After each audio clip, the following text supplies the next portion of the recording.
Selamat pagi teman-teman dan Bu Vero. Di sini saya Angelina akan membahas tentang prinsip-prinsip pembelajaran anak usia dini.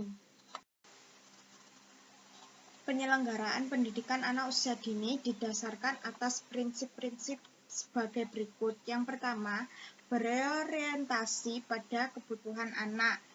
Kegiatan pembelajaran yang ditujukan untuk pemenuhan kebutuhan perkembangan anak secara individu. Kemudian kegiatan belajar melalui permainan.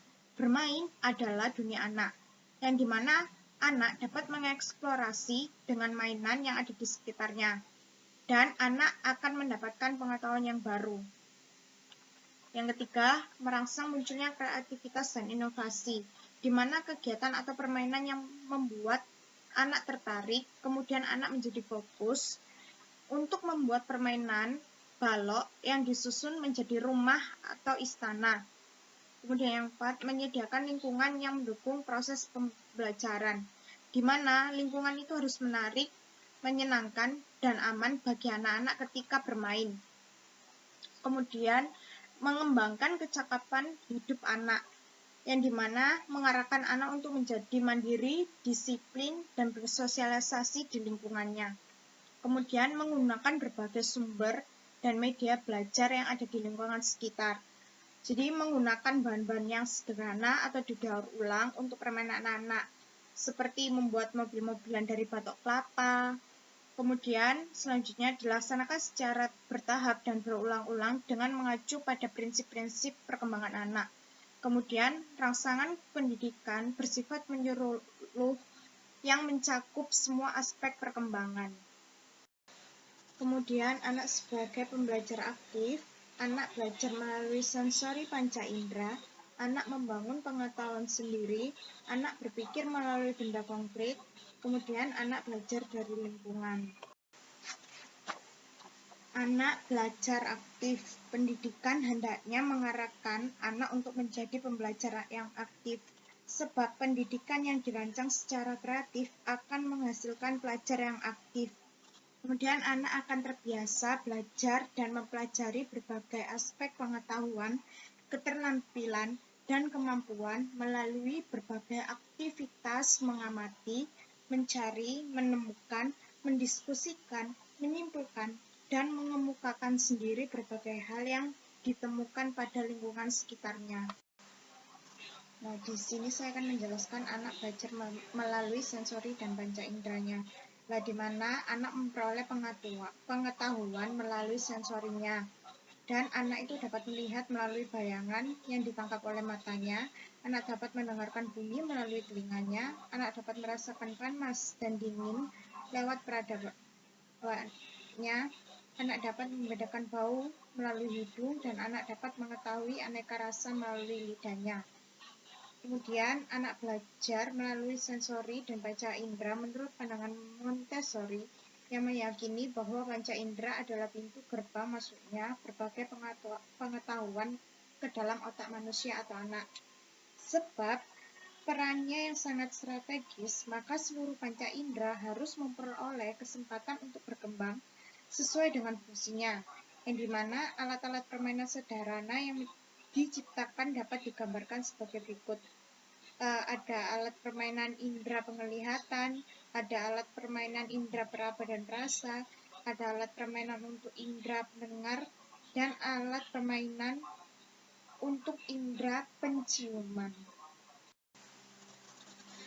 Anak membangun pengetahuan sendiri. Sejak lahir, anak diberikan kemampuan. Dengan konsep ini, anak diberikan belajar melalui pengalaman-pengalaman dan pengetahuan yang dialaminya sejak lahir, serta pengetahuan yang telah anak dapatkan selama ia hidup. Kemudian anak akan diberikan fasilitas yang dapat menunjang untuk membangun pengetahuannya sendiri. Kemudian anak diajak untuk berpikir, percaya diri, dan kreatif dalam mencari dan mendapatkan pengetahuan yang mereka ingin dapatkan.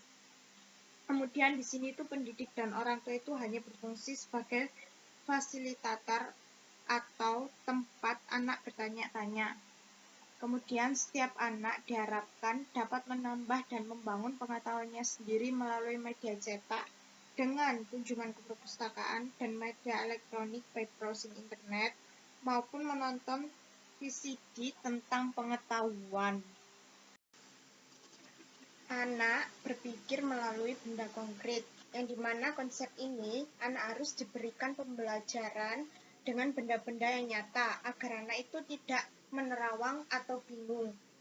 Kemudian, yang dimaksud di sini tuh, anak-anak itu dirangsang untuk berpikir dengan metode pembelajaran yang menggunakan benda nyata sebagai contoh materi-materi di dalam pelajarannya. Kemudian, adanya pengalaman melalui benda nyata diharapkan anak lebih mengerti maksud dari materi-materi yang diajarkan oleh guru tadi. Kemudian, anak lebih mengingat suatu benda-benda yang dapat dilihat, dipegang, lebih membekas dan diterima oleh otak dalam sensasi dan memori atau long-term memory dalam bentuk simbol-simbol. Kemudian di dalam anak berpikir melalui benda konkret membahas tentang, menurut Lingard, dalam Sojourner 1988-75-76, langkah dalam pengajaran dengan barang sesungguhnya yaitu menentukan sesuatu yang menjadi pusat minat anak. Di sini pusat minat anak itu seperti buah jeruk, yang dimana nanti buah jeruk itu akan dijadikan tema. Kemudian melakukan perjalanan sekolah, yang dimana bisa dilakukan field trip itu dengan mengajak anak ke taman buah, dan dimana anak itu akan menambah pengetahuan yang baru dan anak dapat melihat secara langsung di kebunnya buah jeruk itu bagaimana, dikelolanya bagaimana. Kemudian pembahasan hasil pengamatan. Nah, di sini itu yang dimana buah jeruk itu dapat dibuat minuman.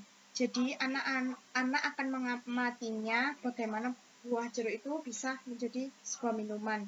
Kemudian anak akan menceritakannya menggunakan bahasanya sendiri sesuai dengan apa yang dilihat tadi.